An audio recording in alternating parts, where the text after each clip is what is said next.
Bismillahirrahmanirrahim. Assalamualaikum warahmatullahi wabarakatuh.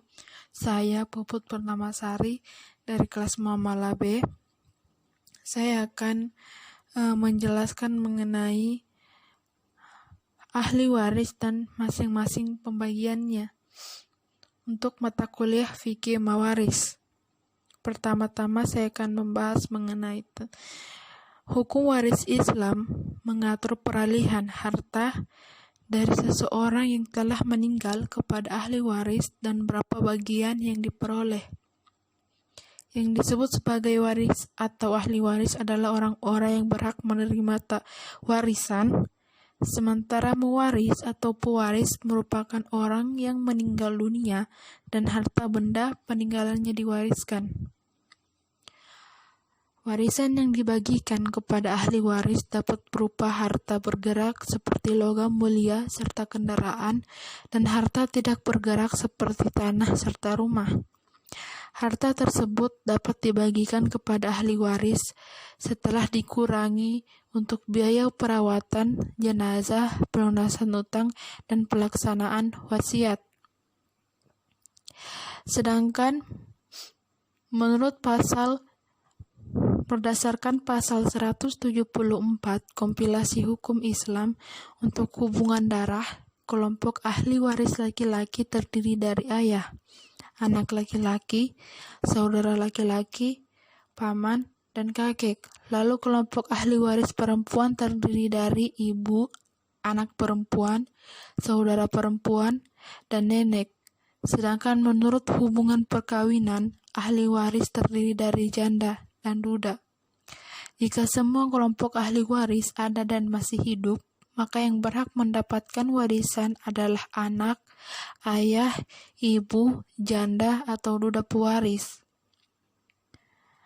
Mengenai syarat mendapatkan warisan, yang pertama adalah pewaris telah meninggal dunia dan kematiannya dapat diketahui tanpa harus melalui pembuktian atau mati hakiki.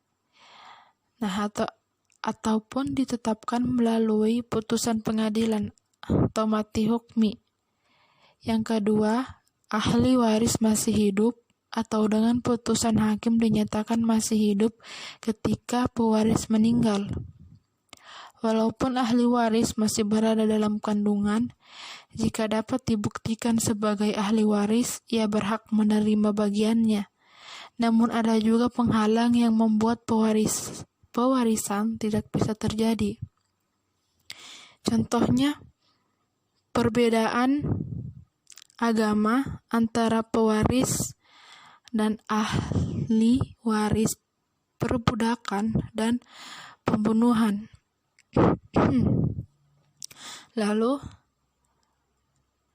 pembagian dari ahli waris itu sendiri menurut Islam tentang derajat ahli waris, antara ahli waris yang satu dan lainnya ternyata mempunyai perbedaan derajat dan urutan atau pembagian mengenai ahli waris itu sendiri. Yang pertama, ashabul furud, yaitu golongan inilah yang pertama diberi bagian harta warisan. Mereka adalah orang-orang yang telah ditentukan bagiannya dalam Al-Quran, As-Sunnah, dan Ijma. Yang kedua, ashabat nasabiyah. Setelah ashabul furud, barulah ashabat nasabiyah menerima bagian. Ashabat nasabiyah yaitu setiap kerabat atau nasab pewaris yang menerima sisa harta warisan yang telah dibagikan. Ketiga, penambahan bagi ashabul furud sesuai bagian atau kecuali suami istri. Apabila harta warisan yang telah dibagikan kepada semua ahli warisnya masih juga tersisa, maka hendaknya diberikan kepada ashabul furud masing-masing sesuai dengan bagian yang telah ditentukan. Yang keempat, mewariskan kepada kerabat. Yang dimaksud kerabat di sini ialah kerabat pewaris yang masih memiliki kaitan rahim. Tidak termasuk ashabul furud juga sahabah, misalnya paman atau saudara ibu, bibi atau saudara ibu, bibi atau saudara ayah, cucu laki-laki dari anak perempuan, dan cucu perempuan dari anak perempuan. Maka bila pewaris tidak mempunyai kerabat sebagai ashabul furud, tidak pula ashabah, para kerabat yang masih mempunyai ikatan rahim, dengannya berhak untuk mendapatkan warisan. Kelima, tambahan hak waris bagi suami atau istri. Bila pewaris tidak mempunyai ahli waris yang termasuk ashabul furud dan ashabah, juga tidak ada kerabat yang memiliki ikatan rahim, maka harta warisan tersebut seluruhnya menjadi milik suami atau istri.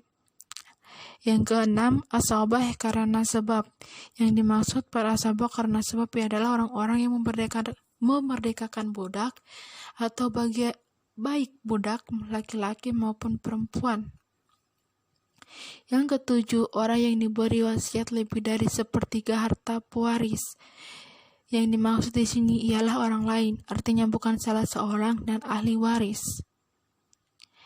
Dan yang terakhir, baitul mal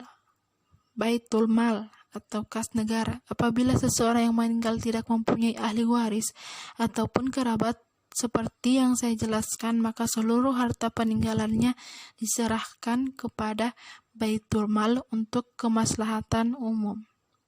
Sekian, itu saja yang bisa saya sampaikan tentang ahli waris dan masing-masing pembagiannya. Terima kasih. Wassalamualaikum warahmatullahi wabarakatuh.